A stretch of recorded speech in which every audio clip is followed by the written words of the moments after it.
My name is Ronald Melf. My name is Rother Boswell. My name is John Tipton. My name is Robin Cole. My name is Charles R. Merkel. And I'm Nate McLaughlin. I'm Blanche Valentine, and this is Palm Coast View. Good morning, everybody. Welcome to the Palm Coast View. Have an exciting lineup for you today. And today's topic is never let a good crisis go to waste. Now, this isn't the point to finger at wherever it originated, because we know it doesn't matter who's in power, everybody's taking advantage of it. So we're here to hear some facts, hear some opinions, here to hear the view of the wonderful folks here. So proud and pleased to have the lineup that we have. And as always, nothing is off the table. So we are going to talk about, again, never let a good crisis go to waste. This can include COVID, but it's not just exclusive to COVID. BLM, the current election, whatever it is, what's ever in your heart, what's ever on your mind, let's have it.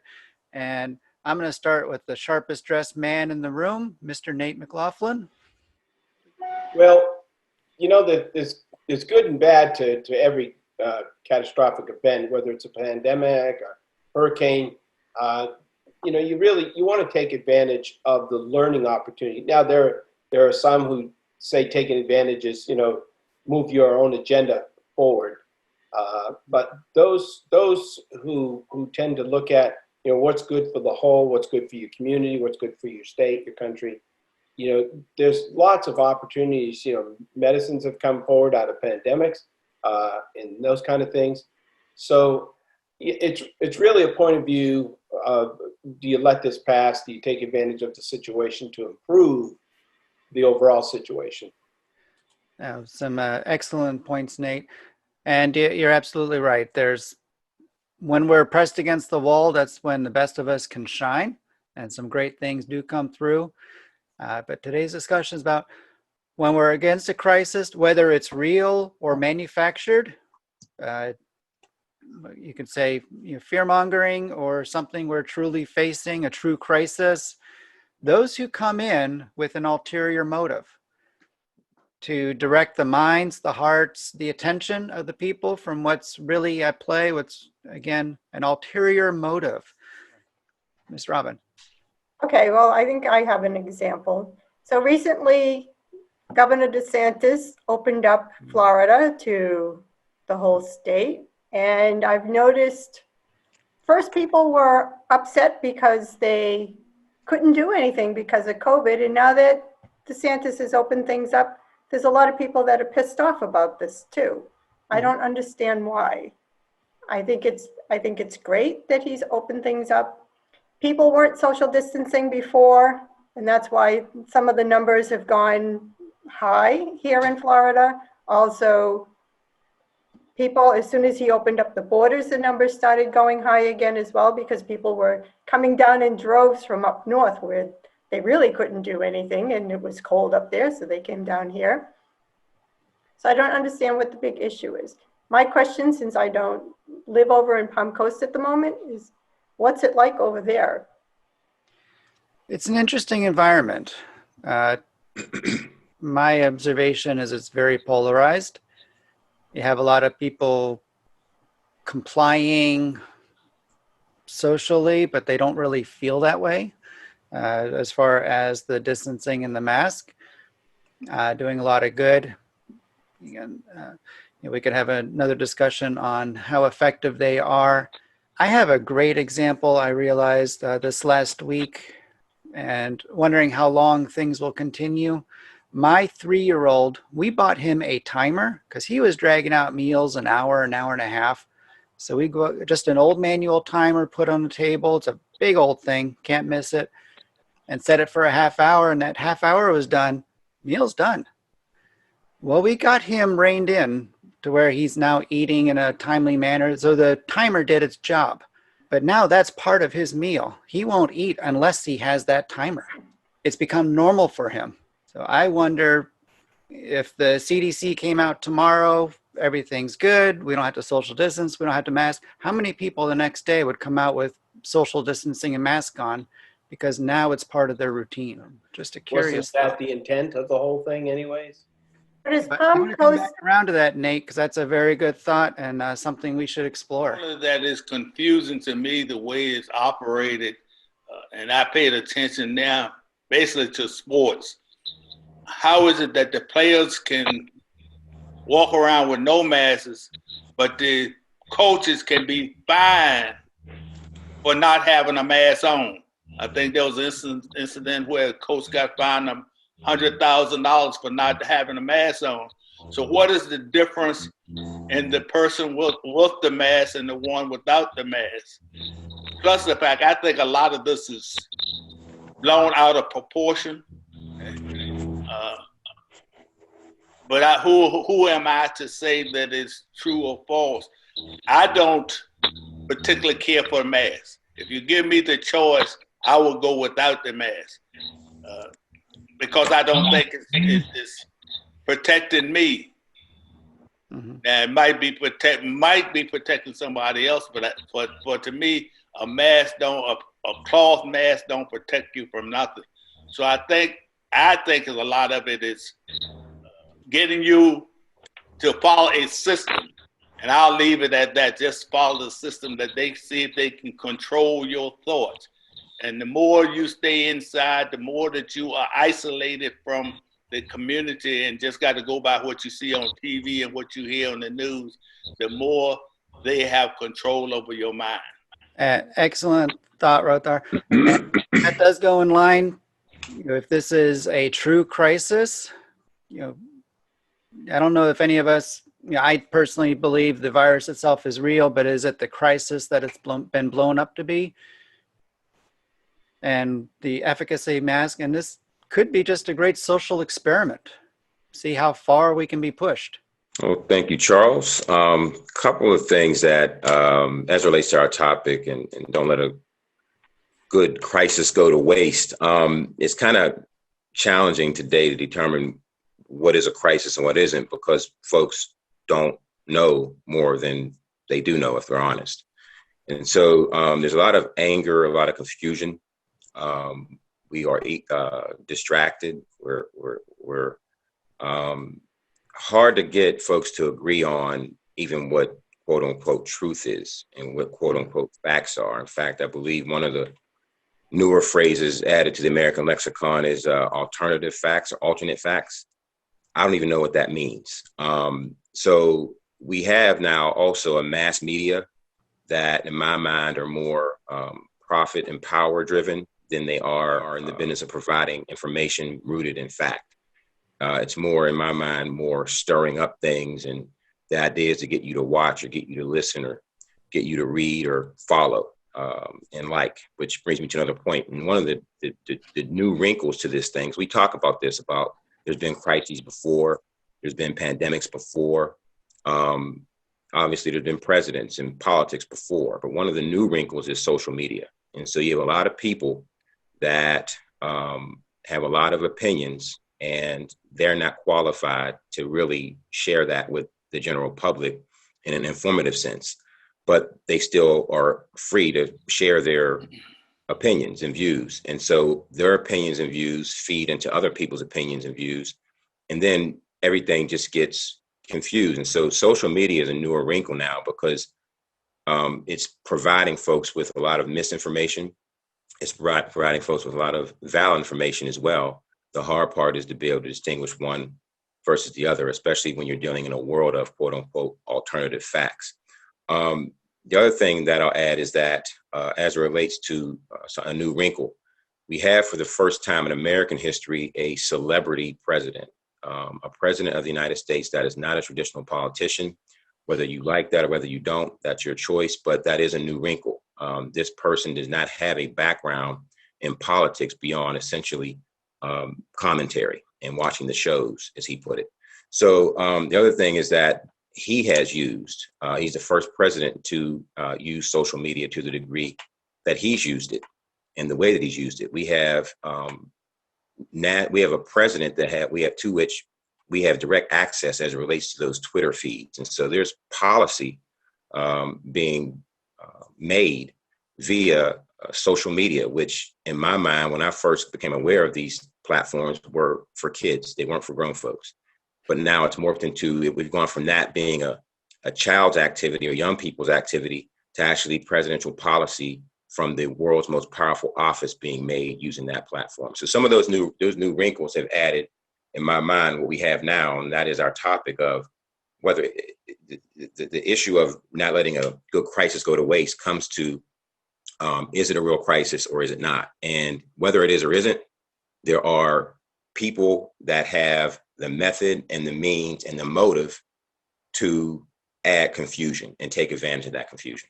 But isn't the whole, just don't let me go down this rabbit hole too far, but I want to say on the social media aspect, and I think it can be called a crisis, I think, because of the way it's being used. You articulated that very well. But wasn't John Kennedy the first television president? Wasn't Barack Obama the first social media president? I mean, the fact that he ran his campaign on social media, so much of his campaign on social media, and isn't what Mr. Trump doing just the progressive next step to that? I mean, future presidents are going to use media outlets that we have no idea what they are at this time. I mean, there was no Twitter when Mr. Obama ran the first time, but there was social media, Facebook and YouTube and those things. And I mean, he used it very wisely. Mr. Trump, those who appeal to that type of personality, you know, he reached out to them and they like that, you know. Anyways, far enough down that hole, so, but the answer to your question is yes, Kennedy was the first television president, as they say, or elected via television. And yes, Barack Obama was the quote unquote social media president. Yeah. And yes, I do answer to your third question. Yes, I do believe that the current president is using using those as a stepping stone, if you will. Yeah, step up for lack of a better way of putting it. But what I will say is that I'll add to that is that what I did not mention is the politicization of so much of our society now. Everything's politicized. So when you add all that together, like when Kennedy was president, we didn't have the social media platform. So politics was kind of its own institution. When Barack Obama came in, social media wasn't as widely used and it wasn't used the same way. But when you combine all that with the politicized atmosphere that we live in now, politically charged atmosphere that we live in now, that creates, I think, a lot of what we're experiencing now, and it makes it unique.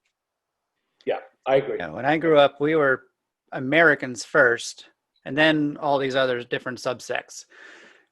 Now I'm hearing we're supposed to be embarrassed for being Americans because our history is so bad, and we're so bad for the world that we have to eschew everything we've done and accomplished and toe in line with the rest of the world. Well, Charles, I will say that I don't think it's about embarrassment. And if it is, I don't think that makes any sense. For a lot of folks, what this is about, though, is getting things right, not in a vengeful sense, but in a sense that we don't repeat the same mistakes. And we're doing it now. I mean, our country is repeating the same mistakes. That's one of the things that's not new with what we're dealing with now. In fact, we're going backwards to a lot of the issues that we have not addressed. So if you leave things uncovered, you can put dirt on it if you want. You can pile dirt, but there were lies that have been told.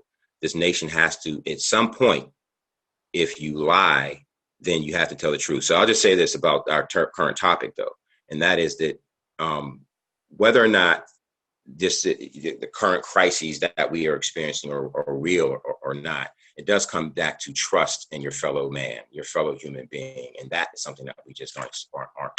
We're not, and a lot of it has to do with the fact that our history, we've not reconciled things we need to reconcile. We just kind of kicked the can down the road. That's another topic, but I wholeheartedly disagree. We can be proud and educated at the same time. That's what I'm saying. We can be both, and I get the fact that the thing about it is that if someone were talking to me and said, "Well, I was a victim of something," what I'm not going to do is if I'm not a victim either, then what I'm not going to do is I'm not going to try to project my thoughts onto theirs because I don't know enough. I'll just say that I'll listen to you, and I may agree or disagree, but I'll respect you enough to be able to say, you know what, I've never walked a second in your shoes, so I'm just going to shut up. Yeah, sometimes we do say more by saying less. So And that was an interesting phrase you had earlier, alternative facts. That's one I wasn't familiar with. So. Yep. And be careful with that phrase. That was Kellyanne Conway. Kellyanne Conway, when Donald Trump was first elected, one of her first interviews, when she was interviewed as his senior advisor, she was being questioned on CNN, and it was mentioned to her that they're using facts, and she said, "Well, I'm using alternate facts or alternative facts." That's where that came from. Yeah, very interesting phrase. Yeah, very interesting. It's and really what it comes down to is the old what we used to refer to as BS. But we don't talk like that anymore. But that's what it is. Maybe not on camera, but private circle, sure. So, calling it, was it? I mean, the fact's a fact. There's no alternative fact, man. That's ridiculous. Silly on its face. Yeah, there's no alternative facts. There's no reverse racism. Racism is racism. There's a definition for it. It's however it's applied, and whoever it's applied to. But I did. But let's be careful there, because Charles, you have on a blue shirt, but I know there are people in this world who would look at that and say, "That's not blue, that's aqua." See, there was a time when we would say though that didn't matter, but now there was a time when you would say, there was a time when you said, "You know what, that's not blue, that's aqua." I'll just say, "You know what, hey man, whatever floats your boat, Nate." But now people are trolling, so they want to get just a reaction out of you. So that's not blue, that's aqua. And then you get an argument. Now we're talking about, and it's totally missing the ultimate point, and that is the fact that the man has a blue shirt on. I mean, it gets silly. Yeah, that's my point. Thank you, John. That's my point exactly. So what's the fact? Is it factually blue or is it factually aqua? It factually doesn't matter. Actually, doesn't matter, right? Well, Isn't that what's one's a general, and then there's one's more specific. So. Robin had a comment there. What's that, Robin? Thank you. I said, isn't that what's happening all over social media, especially in Facebook and Twitter today, is people are just posting stuff out there because they feel that it's their truth, and they're just trying to see who they can get all riled up with different conversations. And they know that sometimes what they're putting out there is false, as Mel will tell you with some of his associates. But they just don't care because they want to rile people up, and they have the urge to get people pissed off and release whatever energy it is that they have, and that's what they're doing. Mm-hmm. And they just don't. It's that old, I have a right to be angry, or I have a right to my opinion. And yeah, you do. But it's like the free speech right. You don't have the right to stand up in a crowded theater and yell fire. There's some things that, it's just inappropriate.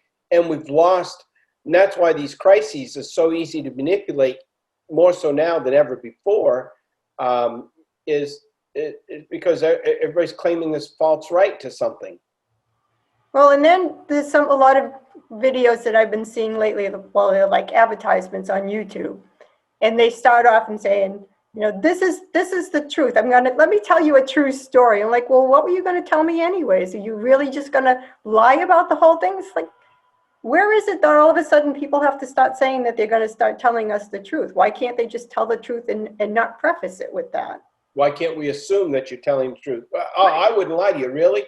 Or when they say, I wouldn't lie to you about that. Yeah. What would you lie to me about, right? Yeah. Or when they walk up and they say, you can trust me, I'm Christian.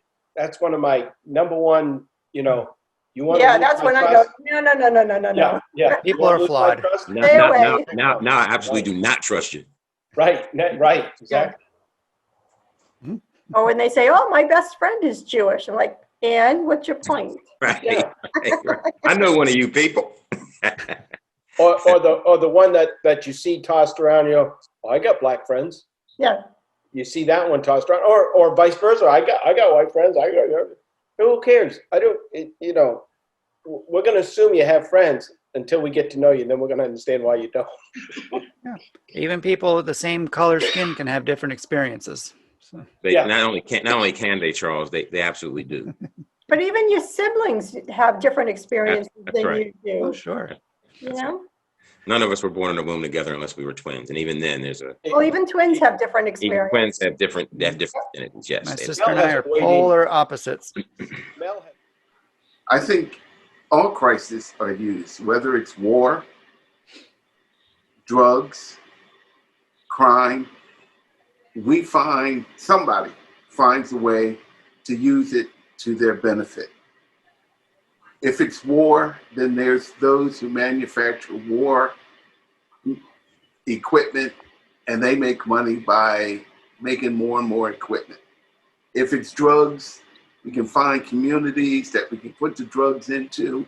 And at a time, it used to be the poor community, and now we have this opioid, and it's hitting the middle America. That is a crisis, and we've kind of forgotten that one when we move over to the one with this pandemic. And then crime, that's another crisis that we work on. What all of these need is good leadership, a direct way of dealing with the problem. Leadership is a problem because who are we going to choose? Who do we trust enough? And now we've gotten to the point we don't trust anyone. I don't know who we could put in a leadership position that we as a country can say, or a community, and say, okay, let's let them lead, let's follow and see where it goes. Mm-hmm. And social media has made the idiot a genius. All they have to do is put out one statement, and of course there's people around the country that's going to accept what they say and follow them. We had Jim Jones, who took people to Guyana and had them drink lemonade. My God, come on. Who would kill themselves in a jungle with lemonade? It appears that there are people who will do that. Well, my question goes way back before they got to the jungle. Who the heck is following this guy down to the jungle? Thank you. A lot of poor, hopeless black folks is who it was. Yeah. And so there you go. There's and he took advantage of that. There's yeah, the price. well, there we go, John, with the hate and ignorance go together. Yep. And you see how the advantage was there for him to take and to use it. Robin had brought up the fact about people putting stuff on the internet that wasn't true. And she's right. I had a friend who put on a statement on Facebook that was not true.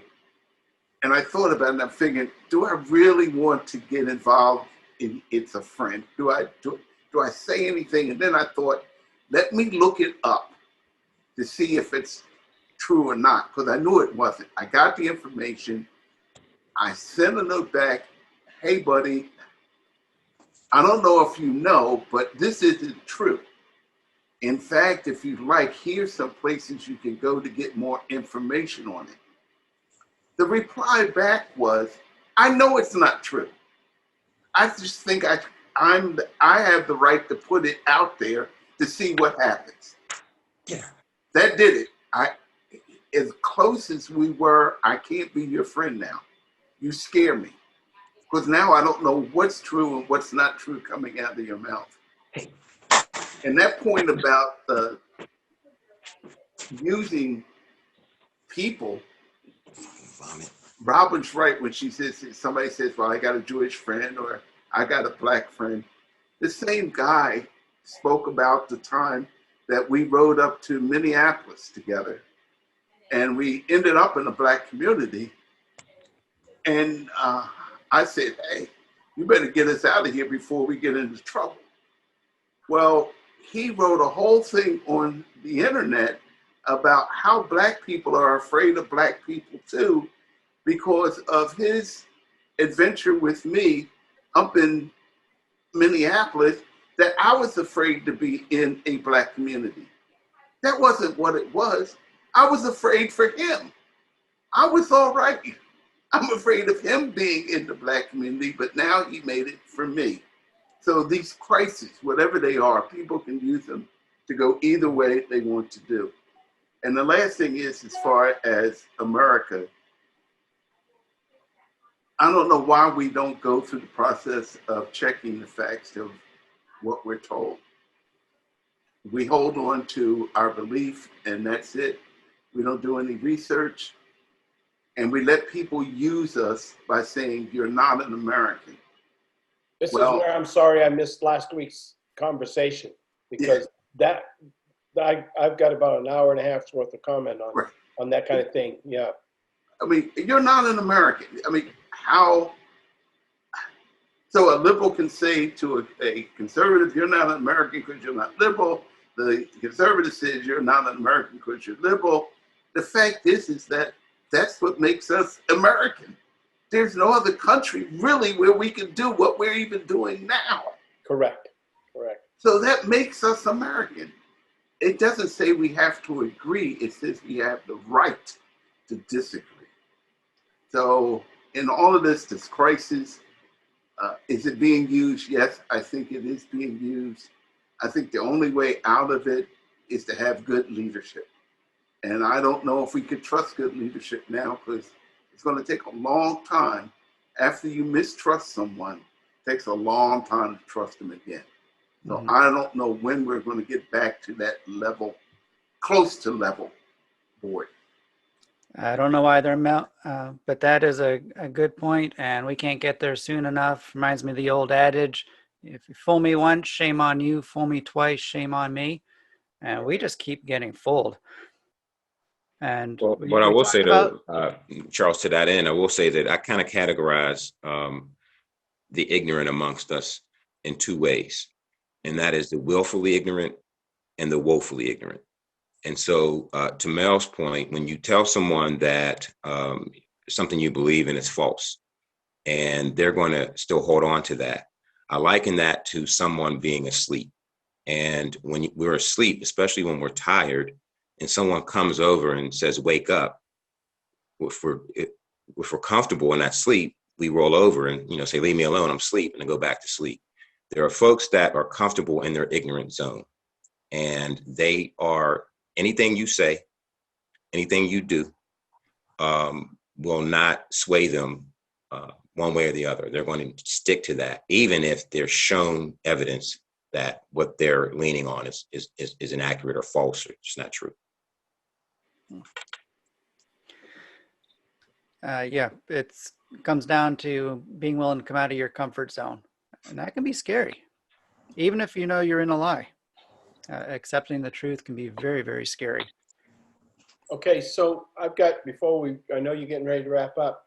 There's a book, As a Man Thinketh, James Allen, the original motivational speaker. And, speaking of crises and catastrophes and all that, here's the thing, just 3 lines from his book. I highly recommend reading. This one's marked up pretty good. I have it. I have his book. Yeah, it's fabulous. It's really, yeah. So one line, he says, the soul attracts that which it secretly harbors. Another one down, just next paragraph, good thoughts bear good fruit, bad thoughts, bad fruit.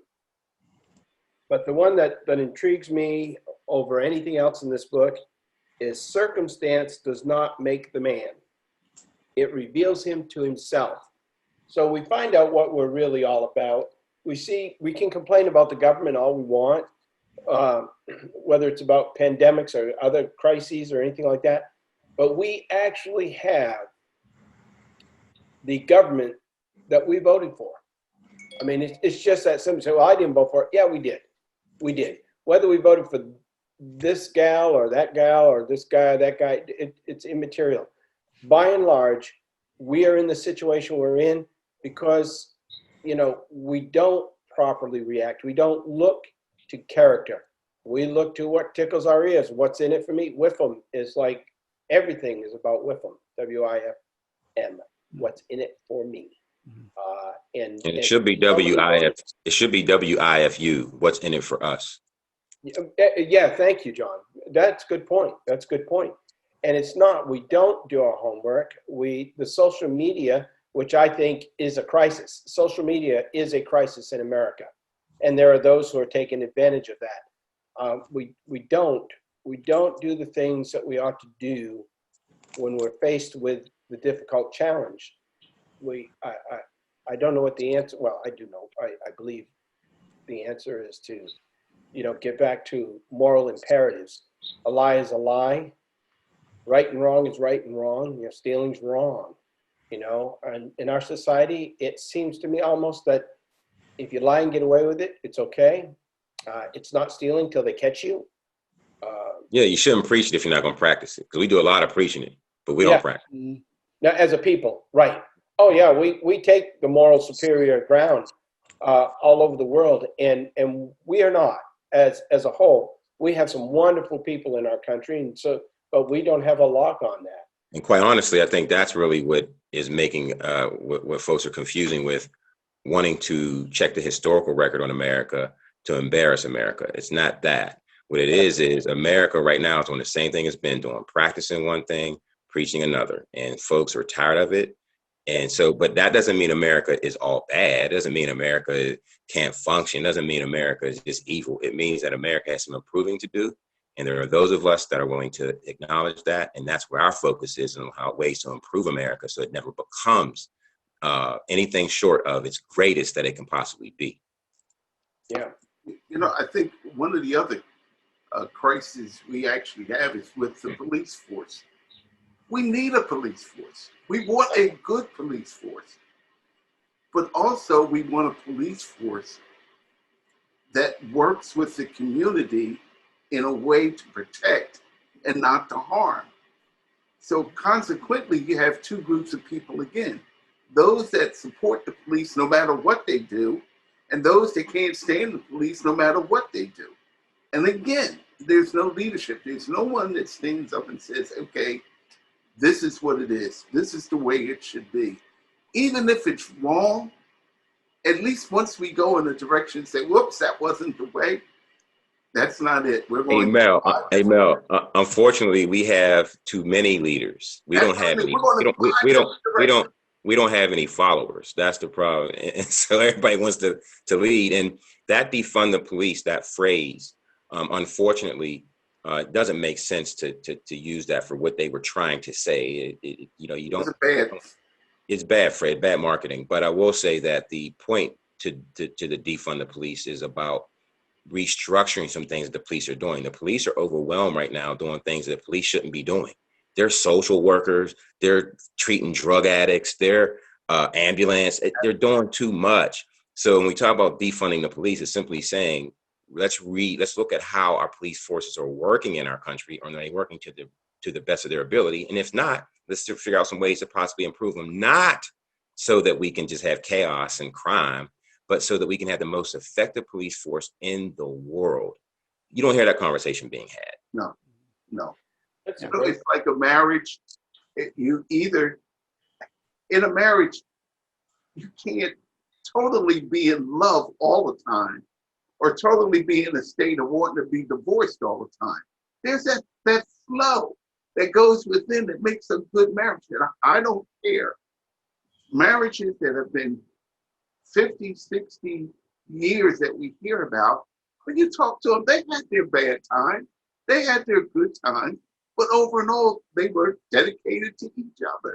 And somehow we don't have that dedication to our country, to our community, even to our families at times. There's something that's missing. So anyway, I don't even see my neighbors. We don't have neighborhoods anymore. I mean, I see my neighbors when I'm leaving the house or when I'm coming back home, but I don't know those folks and they don't know me. And America's filled with neighborhoods that way now. Yeah. Their apartment buildings are the same way. They all come in the same door and they still don't know each other. I mean, and like the neighborhood in which I grew up, we help take care of each other. So you need to catch up, go down on Miss Barbara's. You need some sugar, go to Miss Jackie's house. We don't have those. We don't have communities anymore. Now we just have neighborhoods or hoods, as they call them. That's all we have now. Yeah, not much of that neighborly spirit left. Nah, if I knocked on my neighbor's door asking for some ketchup, they're gonna say, "Man, Publix is right around the corner. What you knocking on my door for?"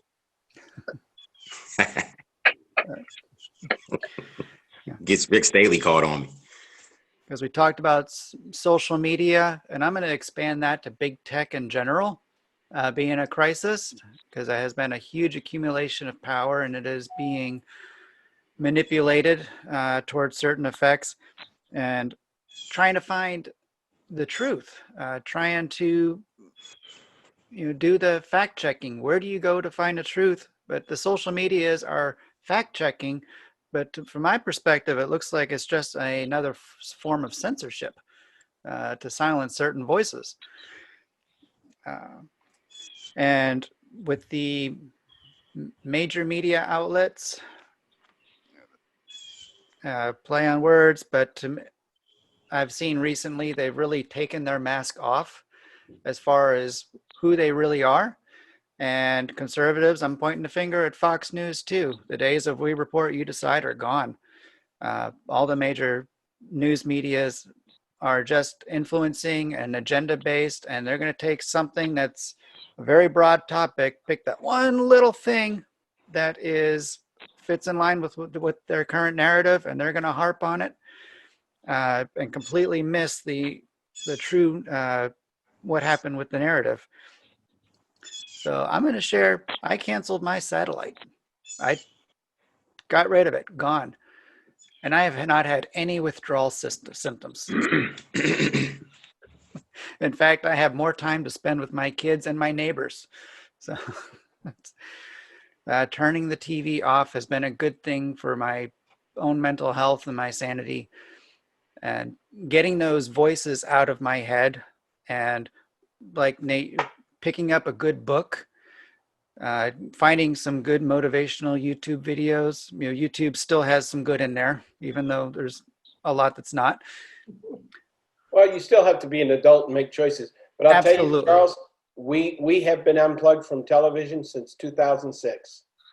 Hey Nate, I'm going to expound on what you said. We have to be adults and be responsible for our choices. Because kids make choices, but we have to be adults and be responsible and held accountable for our choices. That's what makes an adult. So I noticed what you were implying, but I wanted to just put that out there as well.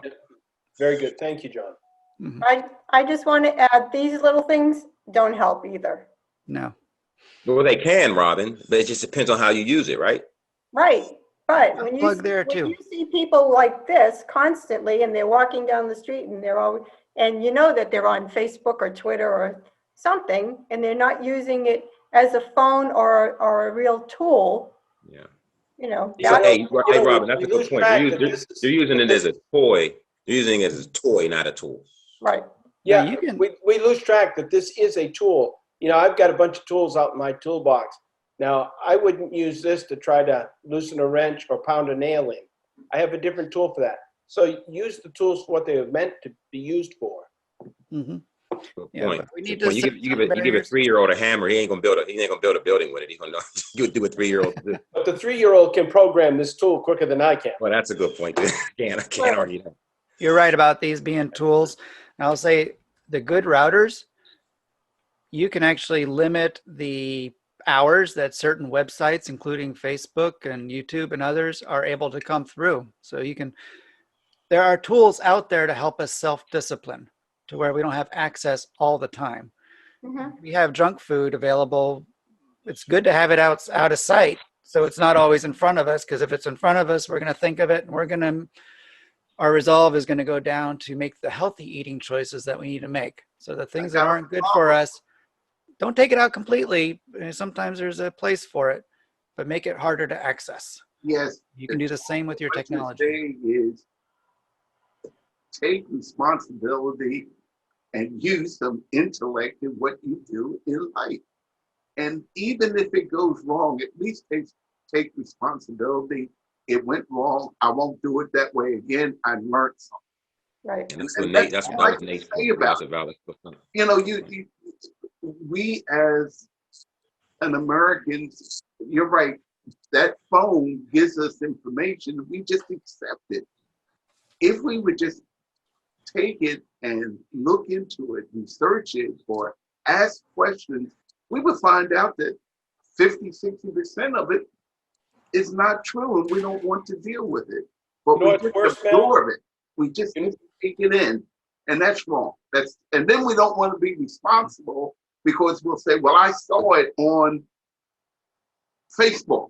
Well, that's not an excuse. Well, you know what's worse, Mel, than a falsehood? A half-truth. Half-truth. The half-truth. Half-truth. Still alive. You say, oh, well, that is a blue shirt, but, everything beyond that fact was not a fact. It's very dangerous out there, because there are so many half-truths, or there are things so well written, it sounds true, it feels true, but it's blatantly false. I mean, it's very easy. We'll pick on the president for a little bit here.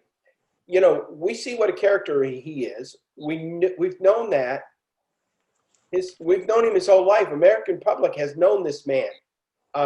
And you know, frankly, you know, it's surprising to me the number of Republicans who are so enamored. And he was the last guy on their list in that primary that he was in with 19 people on the stage. That wasn't the guy that, and we know who he is. Now, whether he's doing a good job, that's anybody's opinion, and that's not what I'm trying to establish here. What I'm trying to say is, because of the character he is, it's easy for his enemies to plant a story somewhere, well, he did this or he did that, and to paint this individual in a bad light. Anybody can do that to any of us. You know, I saw, I wasn't meant to see it, but a mailer went out during my last campaign from somebody who, you know, decided that they couldn't control me. And it said, Nate raised taxes 52%.